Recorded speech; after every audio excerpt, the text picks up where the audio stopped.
Hello viewers, আশা রাখি সবাই ভালো আছেন। চলে আসলাম আজকে আমরা নতুন একটি ভিডিও নিয়ে। আজকে আমরা এই ভিডিওতে বেসিক্যালি ইন্ডেক্সটি নিয়ে আলোচনা করব। আশা করি আপনারা এই ভিডিও থেকে সাপোর্ট লেভেলটাও জানতে পারবেন এবং ইন্ডেক্স সম্বন্ধে আরও বেশ কিছু বিস্তারিত আলোচনা থাকবে। তো আশা করি আপনারা ধৈর্য সহকারে পুরো ভিডিওটি দেখার চেষ্টা করবেন এবং একটি কথা না বললেই নয়, শেয়ার বাজার ঝুঁকিপূর্ণ জায়গা, তাই জেনে বুঝে বিনিয়োগ করার চেষ্টা করুন এবং এখানে কোনো ধরনের বাই সেল নির্দেশনা দেওয়া হচ্ছে না।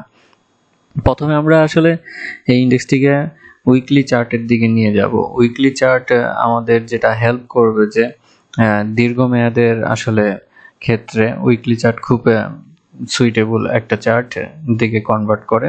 আমরা যদি খেয়াল করি যে লাস্টের যে কয়েকগুলো উইকলি আপনার ক্যান্ডেল রয়েছে, এর মধ্যে হচ্ছে যে ধরি যে 5টা উইকের মধ্যে শুধু একটা উইকই দেখা যাচ্ছিল যে আপনার নেগেটিভ ট্রেন্ডের দিকে মুভ করে এবং বাকিগুলো প্রিভিয়াস যে 4টা ক্যান্ডেলই দেখতে পাচ্ছি যে পজিটিভ ছিল। তো অ্যাজ এ উইকলি হিসেবে এখানে শুধু একটা উইকই আমরা দেখতে পাচ্ছি যে নেগেটিভ, এবং সেটা হচ্ছে যে এই সপ্তাহটা আমরা দেখতে পাচ্ছি।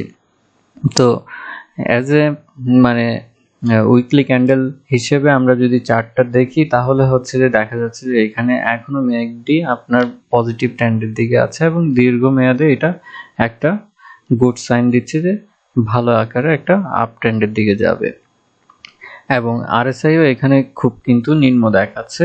এখন আমরা যদি ডেইলি চার্টের দিকে যাই তাহলে দেখা যাবে যে আরএসআইটা আপনার হচ্ছে গিয়ে উইকলির থেকেও হচ্ছে যে আমরা দেখতে পাচ্ছি যে বেশ হাই অবস্থানে আছে এবং পাশাপাশি এখানে একটা জিনিস দেখতে পাচ্ছি যে এখানে আরএসআইটা আপনার বেশ মোটামুটি ভালো পর্যায়ে আছে এবং একটু নেগেটিভ দিকে আছে এবং এইখানে ম্যাকডিটা দেখতে পাচ্ছি যে এখনো যদিও নিচের দিকে ডাউন ক্রস করেনি, কিন্তু সম্ভাবনা রয়েছে।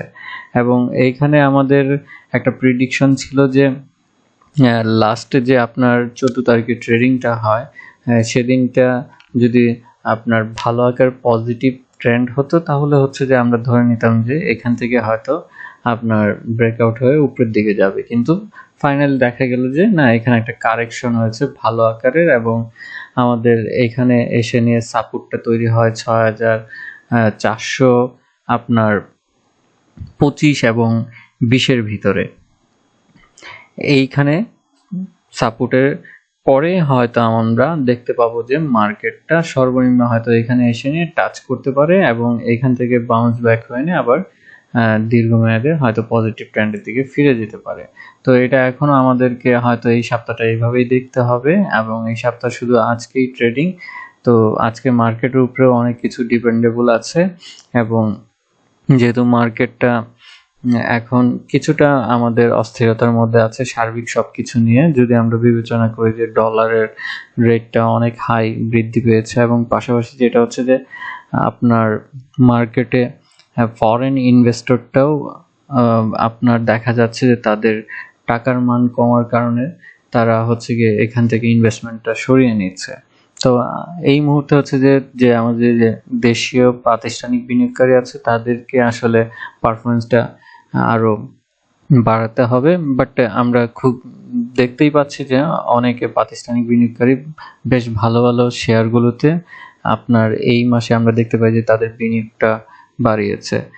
হোপফুলি আমরা হয়তো নেক্সট উইকে দেখতে পারবো যে মার্কেট তার টার্নিংটা চেঞ্জ করছে এবং এখান থেকে ভলিউমটাও বাড়ার সম্ভাবনা রয়েছে এবং এখানে আমার কাছে মনে হচ্ছে যে অ্যাজ এ লং টার্ম হিসেবে হতাশ হওয়ার কিছু নাই, কিন্তু শর্ট টার্মে আপনাকে প্যানিক না হয়ে নিয়ে আপনি চিন্তাটা করুন যে লং টার্ম ইনভেস্টমেন্ট। এবং আরেকটা জিনিস হচ্ছে যে ম্যাক্সিমাম আমরা শেয়ারগুলো দেখতে পাচ্ছি যে ফ্লোর প্রাইসের কাছাকাছি ঘোরাঘুরি করছে।